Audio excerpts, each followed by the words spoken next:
अस्सलाम वालेकुम वरहमतुल्लाहि वबरकातुह। हाज़रीन व सामईन, फ़िक़्ह के अंदर इबादत के हवाले से गुफ्तगू का सिलसिला जारी व सारी था। इबादत के अंदर भी सलात के हवाले से, नमाज के हवाले से गुफ्तगू का सिलसिला जारी व सारी था। आज जिस हवाले से गुफ्तगू करेंगे, मुख्तलिफ़ मौज़ूआत है जिस हवाले से आज की वीडियो के अंदर गुफ्तगू करेंगे। तो सबसे पहले बात करेंगे सजदा सहू की। सजदा सहू और नमाज में किसी चीज़ के अंदर अगर कमी पेशी हो जाए, कोई चीज़ ऐसी जो बंदा ज़्यादा कर ले कि नमाज के अंदर एक ही रकात के अंदर दो रुकू कर ले या सूरह फातिहा छोड़ दे, तो यानी कि नमाज के अंदर कोई भी कमी पेशी हो जाए तो उस सूरत में सजदा सहू जो है वो इमाम अबू हनीफा यानी अहनाफ के नज़दीक तो वाजिब है, लेकिन दीगर फुक़हा अइम्मा जो हैं उनके नज़दीक सुन्नत है। अब सजदा सहू का तरीका क्या है? सजदा सहू का तरीका ये है कि आखिरी रकात के अंदर तशहुद के अंदर अत्तहियात तक, अत्तहियात पढ़ के तशहुद तक, फिर एक तरफ सलाम फेर के, दो सजदे करके, फिर बैठ के, फिर अत्तहियात आगे मुकम्मल करके और सलाम फेर देना। दूसरा तरीका ये भी है कि अत्तहियात मुकम्मल पढ़ के, एक तरफ सलाम फेर के, फिर दो सजदे करके बैठना और फिर दोनों तरफ सलाम करना। और तीसरा तरीका ये है कि अत्तहियात मुकम्मल की, नमाज मुकम्मल करके दोनों तरफ सलाम फेर दिया, फिर बैठा, दो सजदे किए। तो ये तीन तरीके हैं सजदा सहू करने के। अब सजदा सहू का ये भी हमें पता चल गया कि सजदा सहू नमाज में कोई कमी पेशी हो जाए तो उस सूरत में अहनाफ के नज़दीक वाजिब है और शवाफ़े के नज़दीक जो है वो सुन्नत है। शवाफ़े यानी शवाफ़े के साथ और भी फुक़हा इस कौल के कायल हैं। अब ये जो सुन्नत और वाजिब के अंदर अहनाफ और शवाफ़े के दरमियान या दीगर फुक़हा के दरमियान फ़र्क आता जाएगा, वो इस वजह से है कि दीगर फुक़हा के नज़दीक फ़र्ज़ के बाद जो चीज़ आती है वो सुन्नत मुअक्कदा, लेकिन अहनाफ के नज़दीक फ़र्ज़ के बाद वाजिब और वाजिब के बाद सुन्नत मुअक्कदा, यानी फ़र्ज़ और सुन्नत मुअक्कदा के दरमियान वो वाजिब का एक दर्जा अहनाफ ने बनाया है। अब अगला जो मौजू है वो सलातुल मरीज़ और मुसाफिर, यानी मुसाफिर और बीमार की नमाज। अब बीमार शख्स जो है, अगर तो वो क़याम से कासिर है तो वो बैठ कर नमाज पढ़ेगा, अगर वो बैठने से भी कासिर है तो वो लेट कर नमाज पढ़ेगा। कोई शख्स ऐसा है जो क़याम पर तो कुदरत रखता है लेकिन वो रुकू और सजदा नहीं कर सकता, तो ऐसा शख्स जो है वो क़याम जो है वो खड़े होकर क़याम करेगा अपना, और उसके बाद किसी टेबल पे, किसी कुर्सी पर या किसी चारपाई पर बैठकर अपनी बकिया नमाज जो है वो मुकम्मल करेगा।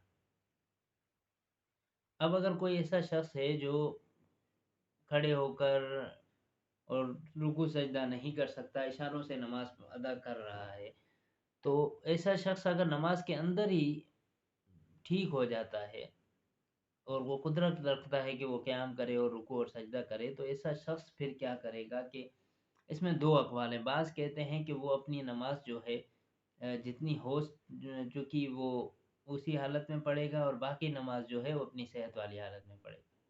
बाज़ कहते हैं कि नहीं, वो अपनी नमाज जो है असर नौ शुरू करेगा। और इसी तरह मरीज़ को इशारे से नमाज पढ़ने की भी इजाज़त है। मरीज़ अगर ऐसा मर्ज़ उसको लाहिक हो गया है कि वो बेहोश हो गया है, बेहोशी के उसे दौरे आते हैं, वो उससे 5 से ज़ायद नमाज़ों का वक़्त अगर वो बेहोशी में गुज़र जाता है, तो फिर उस पर क़ज़ा नहीं है। लेकिन अगर 5 या 5 से कम नमाज़ें उससे क़ज़ा हो गई हैं बेहोशी की हालत में, तो फिर वो उन नमाज़ों की क़ज़ा वो करेगा। इसी तरह आगे जो है मुसाफिर की नमाज। मुसाफिर यानी कि अगर कोई बंदा सफ़र के अंदर है, सफ़र उसे कहते हैं कि जिससे बाज़ शरई मामलात के अंदर बंदों को रुख़्सत मिल जाती है। जैसे नमाज़ ईदैन जो हैं, ईदैन की नमाज़ें उस पर माफ़ और साक़ित हो जाती हैं। इसी तरह कुर्बानी साक़ित हो जाती है। इसी तरह जुम्मे की नमाज़ साक़ित हो जाती है। और फ़र्ज़ नमाज़ों के अंदर उसे कसर करने का हुक्म और रोज़े की जो है वो छूट मिल जाती है अ, तो इसको सफ़र कहते हैं। अब सफ़र की मुसाफ़त کے حوالے سے جو ہے وہ مختلف اقوال ہیں. کسی ایک قول ہے کہ 42 میل ہو، دوسرا 45 47، لیکن اکثر فقہا کا اتفاق ہے یا راجح قول جو ہے وہ ہے 48 میل، یعنی کہ وہ بنتے ہیں 87 کلومیٹر. تو 87 کلومیٹر کا سفر جب بندہ طے کر رہا ہو تو اس صورت میں اس پر جو ہے وہ مسافر کے جو بھی احکامات ہیں وہ جاری ہو جائیں گے. اب کہیں پر اگر بندہ جاتا ہے تو 3 دن یا 3 رات کم از کم تو یہ مسافر شمار ہوتا ہے.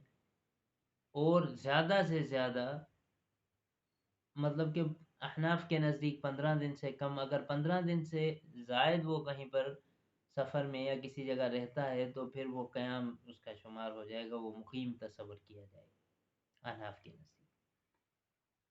باقی جو ہے امام احمد بن حنبل کے نزدیک 22 دن سے کم جو ہے وہ مسافر ہی شمار ہوگا، لیکن 22 دن سے اوپر ہو گیا تو پھر وہ مقیم کے احکامات اس پر لاگو ہوں گے. اور امام مالک اور شافعی کے نزدیک 4 دن سے کم جو ہے وہ مسافر شمار ہوگا، 4 دن سے زائد ہو گئے تو پھر وہ مقیم کے احکامات اس پر لاگو ہوں گے. اب مسافر کے اوپر کیا ہے کہ وہ 4 رکعت والی جتنی بھی نماز ہیں ان کے اندر 2 رکعت نماز فرض ادا کرے گا. اور اگر کسی مسافر نے غلطی سے 4 رکعت پڑھ لی ہیں تو اس کی 2 رکعت جو ہیں وہ فرض شمار ہوں گی اور 2 رکعت نفل شمار ہوں گی. مسافر سے سنت وغیرہ کا حکم بھی جو ہے وہ ساقط ہوتا ہے. اب یہ جو قصر کا حکم ہے اس کے بارے میں کہ 2 اقوال ہیں، مطلب کہ قصر کا حکم جو ہے یہ رخصت ہے یا عزیمت ہے. تو اس کے اندر ائمہ ثلاثہ کے ہاں قصر کا حکم جو ہے وہ عزیمت اور فرض کے درجے میں نہیں ہے بلکہ رخصت اور سنت کے درجے میں. رخصت اور سنت کے درجے میں اس سے مراد یہ ہے کہ اگر کوئی شخص رخصت پر عمل نہیں کرتا اور عزیمت کی طرف جاتا ہے، 4 رکعت مکمل کرتا ہے تو کوئی حرج نہیں ہے، اس کی 4 رکعت نماز ادا ہو جائے گی. لیکن احناف کہتے ہیں کہ قصر کا حکم جو ہے وہ عزیمت اور فرض کا درجہ رکھتا ہے، رخصت اور سنت نہیں ہے. لہٰذا اگر کسی شخص نے 4 رکعت نماز سفر کے دوران ادا کی تو اس کی 2 رکعت فرض شمار کی جائیں گی اور 2 رکعت نفل شمار کی. اسی طرح مسافر کے لیے ایک حکم ہے جمع بین الصلاتین، دو نمازوں کو اکٹھے کر کے ادا کرنا. جمع بین الصلاتین جائز بھی ہے. اب اس کی 2 صورتیں، ایک جمع بین الصلاتین حقیقی ہے، دوسری صوری ہے. حقیقی سے مراد یہ ہے کہ 2 نمازوں کو ایک ہی نماز کے وقت میں ادا کرنا ہے، یعنی ظہر کی نماز اور عصر کی نماز کو یا ظہر کی نماز وقت میں ادا کرے یا عصر کے وقت میں ظہر اور عصر دونوں ادا کرے.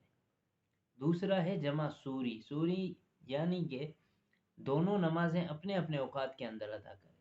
مثال کے طور پر ظہر کی نماز جو ہے وہ اپنے آخری وقت میں ادا کرے اور عصر کی نماز عصر کے شروع والا جو وقت ہے اس میں ادا کرے.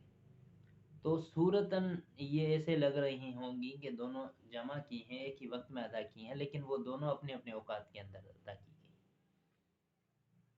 احناف کے نزدیک جمع سوری تو جائز ہے لیکن جمع حقیقی یعنی 2 نمازوں کو ایک نماز کے وقت میں ادا کرنا یہ جائز نہیں. باقی جمہور فقہا کے نزدیک دونوں صورتیں جائز ہیں. باقی عرفات اور مزدلفہ میں جو ہے جمع بین الصلاتین جو ہے وہ بالاتفاق جائز ہے، اس میں کسی بھی فقیہ کا کسی بھی امام کا اختلاف نہیں. تو حاضرین و سامعین، آج کی جو ویڈیو کے اندر ہم نے مختلف چیزوں کے اوپر گفتگو کی، جس میں سجدہ سہو ہو گیا، بیمار اور مسافر کی نماز ہو گئی، اور پھر جمع بین الصلاتین کے حوالے سے مختصراً گفتگو کی ہے. امید ہے کہ ویڈیو سے بہت سی چیزیں آپ کو سمجھنے اور سیکھنے کی ملی ہوں گی. اگر کہیں پر کوئی غلطی کوتاہی ہو تو برائے کرم میری اصلاح کیجیے گا. اور اب تک اگر آپ نے میرے چینل کو سبسکرائب نہیں کیا ہے تو برائے کرم میرے چینل کو سبسکرائب کریں، اپنے دوست احباب کے ساتھ شیئر کریں اور کمنٹ سیکشن میں اپنی آراء کا، اپنے سوالات کا ضرور اظہار کریں. اگلی ویڈیو تک مجھے دیجیے اجازت. اللہ حافظ.